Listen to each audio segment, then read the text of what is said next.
पांडवों को पग पग पर भगवान कृष्ण की मदद मिली थी। एक बार दुर्योधन ने 4 महीनों तक दुर्वासा ऋषि की सेवा की, जिससे प्रसन्न होकर उन्होंने उनसे वरदान मांगने के लिए कहा। तब दुर्योधन ने इसे पांडवों के नाश का उचित अवसर समझा। वो जानता था कि अगर पांडव दुर्वासा ऋषि और उनके शिष्यों को तृप्त नहीं कर पाए तो वे क्रोधित होकर उन्हें श्राप दे देंगे और इस तरह उनका अंत हो जाएगा। और इसी मंशा के साथ दुर्योधन ने उनसे कहा कि आप मेरे बड़े भाई युधिष्ठिर का आतिथ्य स्वीकार करिए और वहाँ जाइए। उसने कहा, पर जाइएगा तभी जब द्रौपदी भोजन कर चुकी होंगी।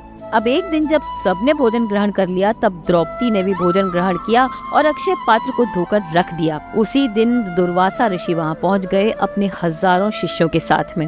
देखते ही देखते कृष्ण वहाँ आ गए और बोले, बड़ी भूख लगी है कृष्णा, कुछ खाने दो। द्रौपदी बोली, यही तो समस्या है प्रभु, कुछ खाने को है नहीं, अक्षय पात्र धोकर रख दिया है। तब कृष्ण ने कहा, कुछ तो होगा ही, जाकर देखिए। अब वो गई और पात्र को देखा तो उसमें वाकई में अन्न का एक दाना था। अचंभित हो गई क्योंकि उन्होंने तो बड़े अच्छे से पात्र धोकर रखा था। जो भी हो, भगवान कृष्ण को दिया और उन्होंने ग्रहण करा। यहाँ जैसे ही भगवान कृष्ण ने अन्न का दाना खाया, वहाँ दुर्वासा ऋषि और उनके सभी शिष्यों का पेट अपने आप भर गया। और इस तरह दुर्वासा ऋषि उल्टा प्रसन्न हो गए और उनसे वरदान मांगने कहा। तब भीम ने कहा कि दुर्योधन ने आपको जिस मंशा के साथ यहाँ भेजा था उसके साथ वही करिए, और उन्होंने कह दिया तथास्तु। इस तरह भगवान कृष्ण ने कहाँ कहाँ बचाया है पांडवों को। तो कहिए जय श्री कृष्ण और राधे राधे।